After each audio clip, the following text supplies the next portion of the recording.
హల్లెలూయా. So కాబట్టి ఈ రోజు నేను చెప్పబోయే విషయం ఏంటంటే జ్యోతిష్కాలు, ముహూర్తాలు, మరి దోషాలు ఉంటాయి. అదే విధంగా ఆ దోషాలకి పరిహారాలు, ఈ పరిహారాలను బట్టి ఎలా మనము ఈ వాళ్ళు ఎలా నమ్ముతున్నారు అనే విషయాలు మీకు తెలియచేయాలని ఇష్టపడుతూ ఉన్నారు. ఈ జ్యోతిష శాస్త్రమైన లేకపోతే పంచాంగము అంటారు. అనగా మీరు ఎప్పుడైనా ఎల్ఐసి క్యాలెండర్ చూసారా? సో ఆ క్యాలెండర్స్ ఎల్ఐసి పాలసీ కట్టించుకునే వాళ్ళు ఇంటింటికి ఒక ఇస్తారు. మరి మా ఊర్లో ఇచ్చారు, మీ ఊర్లో ఇచ్చారు మాకు తెలియదు, కానీ ఏదైనప్పటికీ క్యాలెండర్స్ ఉంటాయి. అది హిందూ పంచాంగ క్యాలెండర్స్ అని ఇస్తారు. అందులో సాధారణంగా ఆ ద్వితీయ, తదియ, ఆ దశమి, ఇంకా పౌర్ణమి, అమావాస్య, ఇలా కొన్ని రకాలు ఉంటాయి. వీటన్నిటి గురించి ఈరోజు చెప్పబోతున్నాను. ఓకేనా? సో మనం వాటిని నమ్మొచ్చా నమ్మకూడదా అనే ఆలోచన అసలు మన బయటికి రావాలి. మనం సత్యం మిమ్మల్ని స్వతంత్రులు చేస్తుంది అని ఉంది బైబిల్లో. అంటే మనం సత్యాన్ని తెలుసుకున్నప్పుడే ఏది సత్యమో, ఏది నమ్మాలో, ఏది నమ్మకూడదో మనకి అర్థమవుతుంది. అర్థమవుతుందా అండి? ఉప్పు ఎక్కువ వేస్తే కూర ఏమవుతుందో మీకు తెలుసు. ఉప్పు ఎంత వేయాలో కూడా తెలుసుకుంటారు. 1, 2 సార్లు 3 సార్లకి తెలుసుకుంటారు. అలానే కరెక్ట్ గా తెలుసుకున్న తర్వాత అద్భుతంగా మీరు వంట వండుతారు. హల్లెలూయా. బైబిల్ ఎలా ఉంటదంటే నువ్వు సత్యాన్ని గ్రహించడానికి ఈ 66 పుస్తకాలు ఇచ్చాడు నీకు. హల్లెలూయా. ఈ లోకంలో ఇలా ఉంటాయి. నువ్వు వీటన్నిటిని అన్వేషిస్తూ ఏది సత్యమో దాన్ని నువ్వు గుర్తుపట్టాలి. హల్లెలూయా. అలా గుర్తుపట్టాలంటే నాకు ఎట్లా ప్రభువా అంటే, ఇగో నీ కొరకు నేను ఆదరణకర్తను పంపిస్తున్నాను. ఆయన మిమ్మల్ని సర్వ సత్యంలోనికి నడిపిస్తాడు. ఏ సత్యంలోనికి? సర్వ సత్యంలోనికి నడిపిస్తాడు. అది మన వల్ల కాదు సత్యంలోకి నడవడం. పరిశుద్ధాత్ముల వలనే మనం సత్యంలోకి రాగలుగుతాం. సో ఈరోజు ఆ సత్యం గురించిన విషయాలే మీకు తెలియచేయాలని నేను ఇష్టపడుతూ ఉన్నాను. మరి బైబిల్లో ఎక్కడైనా ఈ జ్యోతిష్కాల గురించి రాయబడి ఉందా? జ్యోతిష్కాలు నమ్మేటువంటి రాజులు ఎవరైనా ఉన్నారా? ముహూర్తాలు పెట్టుకున్న రాజులు ఎవరైనా ఉన్నారా అని కూడా అన్వేషించినప్పుడు కొంతమంది కనపడ్డారు. సో వాళ్ళు కూడా మీ ముందుకు తీసుకురాబోతున్నారు. సో మట్టుకు ఈ రోజు నేను ఆది కాండము 1వ అధ్యాయంలో మీకు ప్రారంభంలోనే మీకు చెప్పినటువంటి విషయం ఏంటంటే 14వ వచనంలో దేవుడు పగటిని ఏలడానికి ఒక జ్యోతిని పెట్టాడు, రాత్రిని వేలడానికి ఒక జ్యోతిని పెట్టాడు. అక్కడ ఏమని రాయబడిందంటే 14వ వచనం, దేవుడు పగటిని రాత్రిని వేరుపరచినట్లు ఆకాశ విశాలమందు ఏం చేశాడు? జ్యోతులు కలుగును గాక అని అవి సూచనలను, కాలములను, దిన సంవత్సరములను సూచించుటకై ఇందులు గాక అని భూమి మీద వెలిగించుటకు అవి ఆకాశ విశాలమందు జ్యోతుల ఇందు గాక అని పలికెను. ఆ ప్రకారము ఆయను దేవుడు ఆ 2 గొప్ప జ్యోతులను అనగా పగటిని ఏలడానికి పెద్ద జ్యోతిని, రాత్రిని ఏలుటకు చిన్న జ్యోతిని, నక్షత్రములను చేసిన. భూమి మీద వెలిగించుటకు పగటిని రాత్రిని ఏలుటకు వెలుగులో చీకటిని వేరుపరచుటకు దేవుడు ఆకాశ విశాలమందు వాటిని ఉంచినది మంచిదని దేవుడు సూచన. ఆ పెద్ద జ్యోతి ఏంటి? పగటి వేలే పెద్ద జ్యోతి ఏంటి చెప్పాలి? సూర్యుడు. మరి చిన్న జ్యోతి ఏంటి?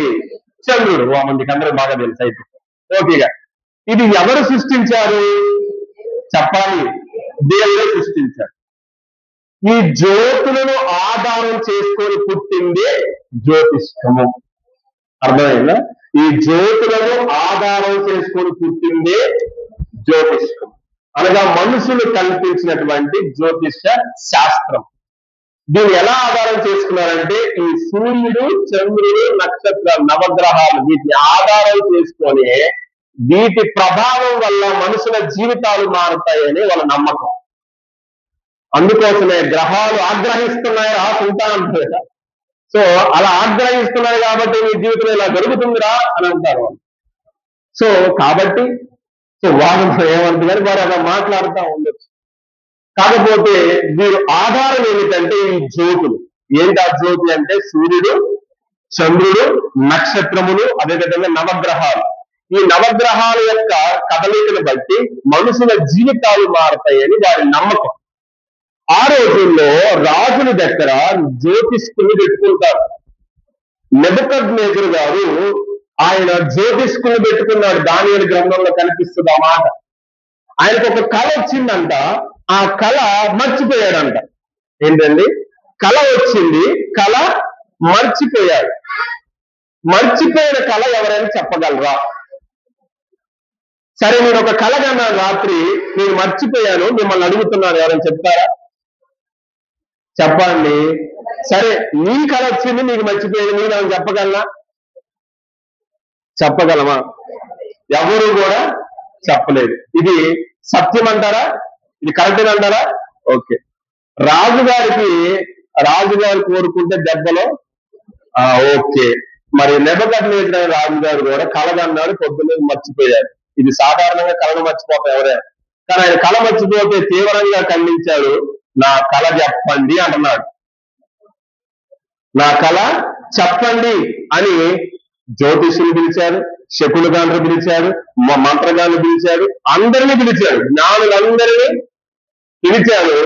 నేను రాత్రి ఒక కళ కన్నా, ఆ కళ ఏదో చెప్పండి.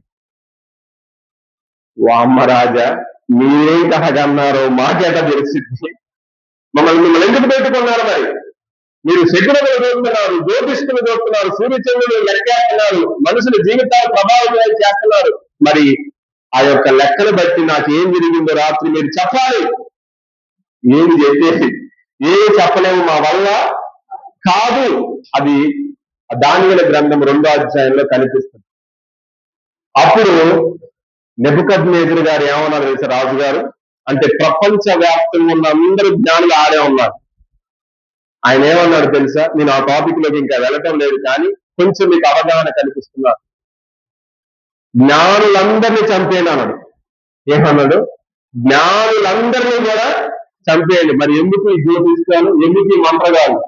నేను రాత్రి కన్నా కళ ఎవరు చెప్పకపోతే అసలు వీళ్ళందరూ నా దగ్గర ఎందుకు అని వీళ్ళందరినీ చంపేయండి అనే ఆజ్ఞ కూడా జారీ చేశారు. రాజు దాన్ని మరిచిపోతుంది కానీ కళను తెలియచేయని ఎడల వామ్మో, ఈ ఇల్లు పెంట కుప్పలుగా అసలు ఈ ఆజ్ఞ బయలుదేరితే మా ఏదైనా రాజు ఉంటుందా? ఇప్పుడు నేనే అట్లా అనుకున్నాను అనుకోండి, రేవంత్ రెడ్డి గారు అలా ఉన్నాను అనుకోండి, లేకపోతే ఏదైనా పెద్ద పెద్ద మంత్రులు అలా అన్నారు అనుకోండి, వాళ్ళ దగ్గర ఉన్న మంత్రాలు అందరినీ కూడా నేను రాత్రి కలగన్నాను మర్చిపోయినా చెప్పండి అన్నారు అనుకోండి, ఎవరు చెప్పగలరు?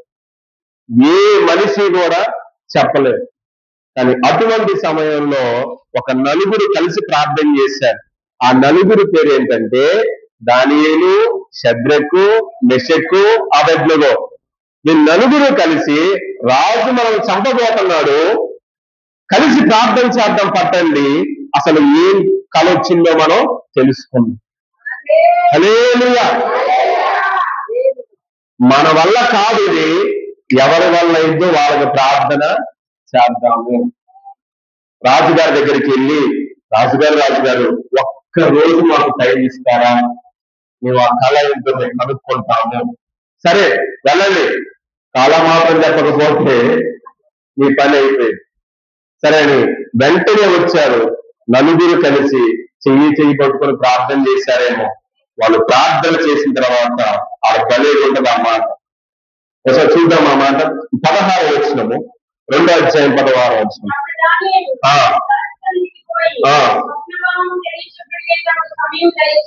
అయ్యా రాజుగారు కొద్ది సమయం ఇస్తే నేను దాని గురించి తెలుసుకుంటాము. దానియేలు తన ఇంటికి పోయి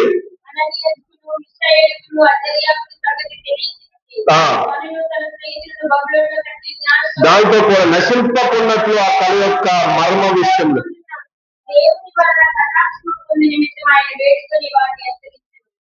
లేదు అని తన స్నేహితులందరినీ కూర్చోబెట్టి, అదే మనం ప్రార్థన చేద్దాం పట్టండి, పరలోకమందు ఈ మర్మ విషయం చెప్పాలంటే దేవుడే మనకి ఇవ్వాలని ఆయన ప్రార్థన చేస్తే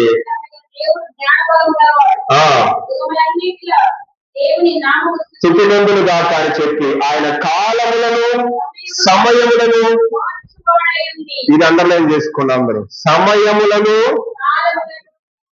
మార్చువాడై ఉండి ఎవరెవరు క్లోజ్ చేస్తారు? రాజులను క్లోజ్ వేయించు నియమించు ఉన్నవారును. హల్లెలూయా. ఆయన మరుగు మాడులను మర్మములను బయలుపరచును, అంధకారంలోని సంగతులను ఆయన తెలియను వెలుగెత్తను. చాలు. సో ఇలా ప్రార్థన చేసిన తర్వాత దేవుడు ఆ కలభావాన్ని ఆయనకు తెలియచేస్తారు. అలా తెలియచేసిన తర్వాత ఇలా మాట్లాడతాడు. ఇక చూడండి 27వ వచనంలో, దానియేలు రాజు సముఖంలో ఇలాగ ప్రత్యుత్తరం ఇచ్చును, రాజు అడిగిన ఈ మర్మము జ్ఞానైనను గారడి విద్య చేసేవారైనను శకునుగాండైనను జ్యోతిష్కులైనను. ఇక్కడ జ్యోతిష్కులు అనే పేరుని చూసారా? అంటే రాజుల దగ్గర వీళ్ళందరూ ఉంటారు. అప్పట్లో రాజుల దగ్గర ఎవరుంటారండి? జ్యోతిష్కులు, గారడి విద్య చేసేవారు. ఫర్ ఎగ్జాంపుల్, ఫరో గారి దగ్గరికి మోషే అహరోను గారు వెళ్ళారు. మా ప్రజలను విడిపించు అని అనగలోనే, అసలు నీ దేవుడు ఎవరో, నీ ఎందుకు విడిపించాలంటే, ఇదో కర్రను తీసి అక్కడ వేయంలోనే, అహరోను కర్ర అలా వేయంలోనే ఏమైంది? పాము అయిపోయింది. ఆ పాము అయిపోగానే ఎవరక్కడ అని అన్నాడు ఓ ఫరో గారు. వాళ్ళు శకులు దాంట్లో వచ్చారు, వాళ్ళ కర్రలు కూడా ఇస్తే అంటే రాజుగారి పక్కన ఎవరు ఉంటున్నారు? శకులు దాంట్లో ఉంటారు, గారడి విద్య చేసే వాళ్ళు ఉంటారు, మంత్రగాళ్ళు ఉంటారు, వాళ్ళకి చేతబాళ్ళు అన్ని వచ్చు. అందుకని వాళ్ళు పక్కన పెట్టుకుంటారు. రాజుగారు ఏది ఎక్కడున్నా కూడా నాకు అన్ని తెలియచేయాలని జ్యోతిష్కులు కూడా పెట్టుకుంటారు. ఆ రోజున జ్యోతిష్కులు ఎందుకు పెట్టుకుంటారంటే, రాబోతున్న కరువులు ముందుగానే మీరు చెప్పాలి, నాకు ఏదైనా యుద్ధం సంభవిస్తున్నప్పుడు ఆ యుద్ధం గురించి మాకు చెప్పాలని జ్యోతిష్కులు పెట్టుకుంటారు. సో ఈ జ్యోతిష్కులు పెట్టుకున్న తర్వాత వాళ్ళు చెప్పిన దాన్ని బట్టి వాళ్ళు నెమ్మదిస్తూ ఉంటారు. అందుకోసమే తీవ్రంగా వాళ్ళ మీద కోపపడ్డారు నెబుకద్నెజర్. మీరు జీవితాలు ప్రభావితం చేస్తే అన్నారు కదా, మరి ఈ జ్యోతిని ఆధారం చేసుకొని మరి నా జీవితంలో కలగన్న కళ గురించి ఎందుకు చెప్పట్లేదు, మీరు ఎందుకు చెప్పలేరు అని అన్నప్పుడు, అలా గద్దించి మిమ్మల్ని చంపబోతున్నాను అన్నప్పుడు, మాకు కొద్ది సమయం ఏమని ఎవరు అడిగారు చెప్పండి? దానియేలు అడిగారు. ఆ ప్రార్థన చేస్తే దేవుడు దానియేలుకి ఆ కలభావాన్ని తెలియచేసి, ఇది ఎవరి వల్ల కాదు, కానీ ఒక మాట భలే మాట్లాడాడు దానియేలు. ఏమనంటే 28వ వచనం, అయితే మర్మములను బయలుపరచుగల దేవుడు ఒకడు ఎక్కడున్నాడు? ఎక్కడున్నాడు? ఏదైనా మర్మం చెప్పాలంటే దేవుడి వల్ల కానీ ఏ మనిషి వల్ల కాదు. నేను మర్మం చెప్తున్నాను అని అంటాం, కానీ మర్మం చెప్పాలంటే ఆయనే, ఎవరి వల్ల కూడా కాదు. సో జ్యోతిష్కము అని అంటే మొదటిగా సూర్యుడిని, చంద్రుణ్ణి, ఈ నవగ్రహాలను ఆధారం చేసుకొని వారు ఒక పద్ధతిని పెట్టారు, ఒక నమ్మకాన్ని పెట్టారు. అదే జ్యోతిష్క శాస్త్రము అంటారు. జ్యోతిష్కం అంటే ఏంటి చెప్పండి? ఇప్పుడు ఈ సూర్యుడు, చంద్రుడు, జ్యోతుడు, వీటిని ఆధారం చేసుకుని పుట్టింది ఏంటన్నది జ్యోతిష్క శాస్త్రం. ఈ కదలిక వల్ల మనుషులకు జీవితాల మీద ప్రభావితం అవుతాయని వారు నమ్ముతారు. సో ఇది బహు విపరీతంగా మనిషి జీవితంలోకి అనువదించే విధంగా క్యాలెండర్ లో కూడా వచ్చేసాయి. క్యాలెండర్ లో మీకు 12 రాసులు ఉంటాయి, తెలుసా? 12 రాసులు మీకు తెలుసా తెలీదా? మీరు ఎట్టున్నారంటే తెలుసు, కానీ ఇప్పుడు చెప్తే ఏమంటారో అలా అలా కూడా కొంతమంది ఉంటారు. ఈ రోజు మొత్తం బయటికి రావాలి. హల్లెలూయా. 12 రాసులు ఉంటాయి. ఆ 12 రాసులను బట్టి వీళ్ళు మనుషుల జీవితాలు ఇలా ఉంటాయని వాళ్ళు అంచనా వేస్తా ఉంటారు. ఆ 12 రాసులు ఎలా ఉంటదంటే, మిథున రాశి, వృషభ రాశి, కన్య రాశి, సింహ రాశి, అమ్మ మీకు బాగా తెలుసు. ఇంకా తర్వాత కర్కట రాశి, తుల రాశి, వృశ్చిక రాశి, ధనుస్సు రాశి, మకర రాశి, కుంభ రాశి, మీన రాశి. ఇలా రాశులను పెట్టారు వాళ్ళు.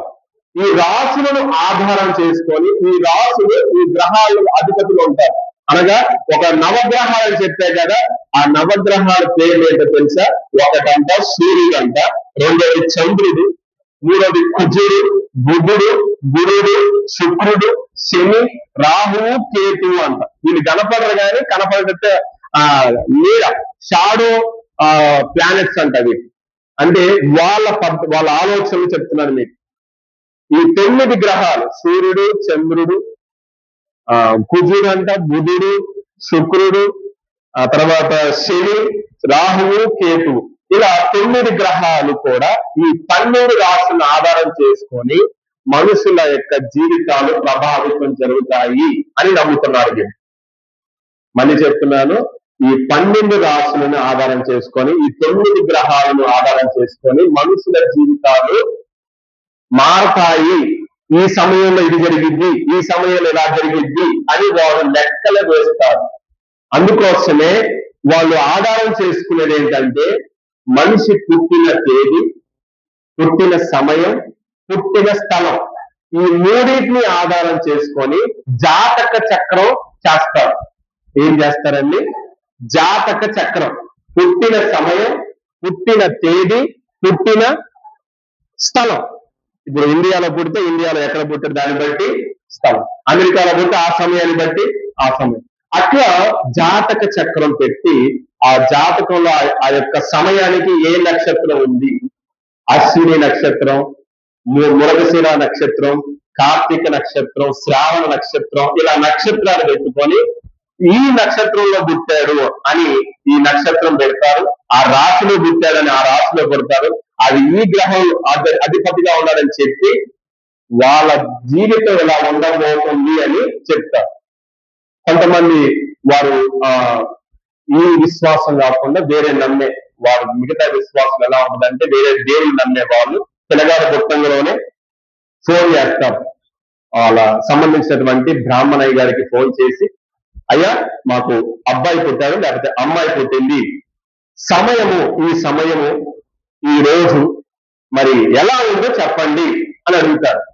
వాళ్ళు వీటన్నిటిని చూసి ఏ రాశిలో పుట్టిందో, ఏ నక్షత్రంలో పుట్టిందో అన్ని చూసుకొని ఇలా ఉండబోతుంది అని కూడా చెప్తారు.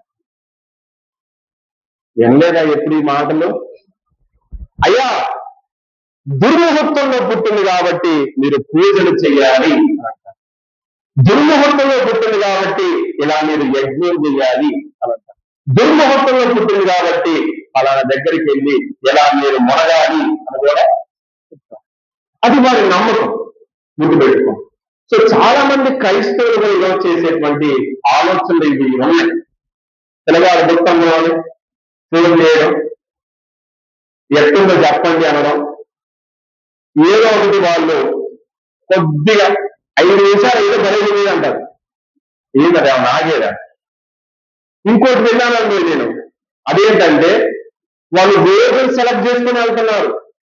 గర్భిణీ స్త్రీలు ఫలానా రోజు బాగుంటుందని ఆ రోజు డెలివరీ చేసుకుంటారు.